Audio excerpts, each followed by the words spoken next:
My family said no one in this house would ever work for someone else. So I started a business and watched it get stolen from under us. I'm writing this because I need to get it off my chest. It's been over a year now, and I still don't know how to fully talk about it in real life without sounding like I'm spiraling. So yeah, this is the story of how I, 8M at the time, along with my 3 closest friends, built a popcorn brand out of my garage that got big, fast, and how one investor stole everything from us. Millions. And she'd done it before. We were all just kids from suburban California, middle class, not struggling, but not set for life either. My dad had this rule: no child of mine will beg for work. You make your own table or you starve. So while other people were worrying about internships or college prep, I was tinkering with stuff in the garage. Failed sneaker resale attempts, custom stickers, even resin keychains. Then came the popcorn. It was just a joke at first. I found an old popcorn maker at a yard sale, cleaned it up, and tried tossing random seasonings in. My younger cousin said it tasted crack-level addictive, which gave us the name Crack Pop. I brought a few bags to school, sold out before lunch ended. By week 2, my friends were in. Leah handled flavors and quality control.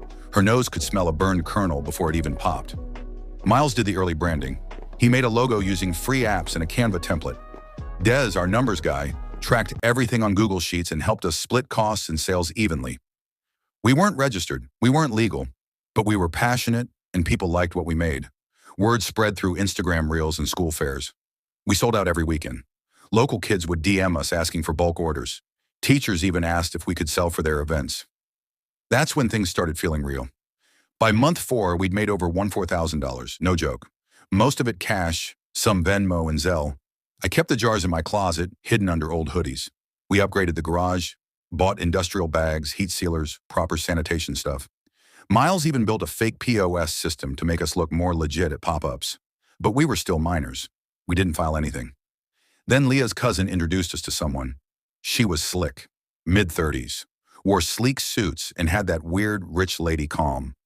Marina said she'd made her money as an angel investor for small, youth-led businesses and wanted to help us go national. She said she believed in young talent. She said she could get us into gas stations, college campuses, and even talks with Target. She offered us a $60K investment. No equity up front, just 30% revenue share once we scaled. It sounded perfect, too perfect.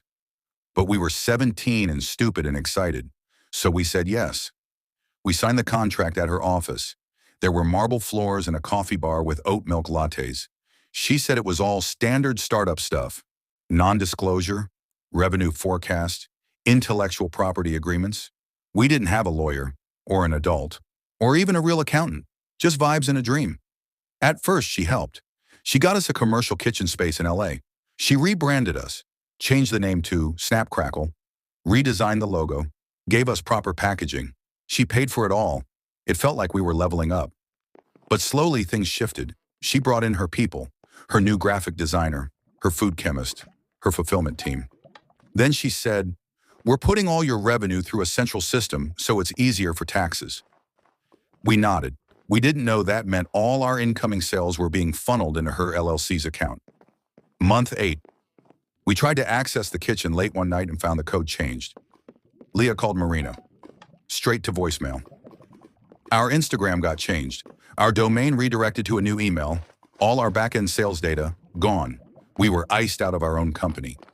It took Des and a mutual friend in finance to piece it together. She had registered our brand name under her LLC, transferred all digital assets, domains, social handles, vendor accounts, to herself. Moved revenue to a shell company that we technically had authorized by signing those contracts. And worse, she'd sold our product rights to a regional distributor for $1.2 million. We saw it in a trade memo Des dug up using an old press contact. She sold our popcorn idea, our popcorn, for over $1 million, and we had none of it. We confronted her once. We met at a neutral cafe. Miles nearly punched a wall. Leah cried. Des asked for one thing. "Tell us why." She just said, "You signed. You weren't prepared. You got lucky, and I finished the job." We left shaking. She filed a restraining order the next week, claimed harassment. We didn't fight it. We didn't have money left for court. Leah's uncle used to work in forensic accounting, IRS tier. He took one look at the paperwork we had, our emails, and said, She's done this before. With his help, and later a retired fraud investigator who volunteered after hearing our story, we found two other companies she'd gutted. A protein bar brand started by two college athletes. Same story. Brand stolen, rebranded, sold to a chain. A plant-based candy business. Teenage sisters. She'd taken everything and ghosted. Both had filed quiet lawsuits. Settled under NDA. That's when we stopped hoping for justice. We filed a civil suit, not for the full value, just for breach of contract under California's Business and Professions Code, paragraph 17,200, unfair business practices. Our legal grounds were shaky, but the media heat helped. We posted our story anonymously. It caught fire. Podcasters reached out.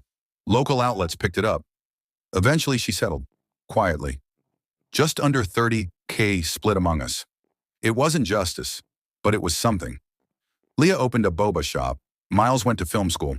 Des works in accounting now, ironically. Me, I'm starting something new. Still in food, but different this time. Registered, trademarks locked. Lawyer on retainer. Do I still think about what we lost? Every day. Do I trust anyone in a suit? Not really, but I learned. I grew up. I watched people I loved get hurt and still rise. And I'll be damned if I ever sign another thing I don't fully read. TLDR. Started a popcorn business at 17 with friends, made thousands. Investor swooped in, legally took over, sold our brand for $1.2 million. We fought back, found she'd done this before, got some money through a settlement. No fairy tale ending, but we're still here.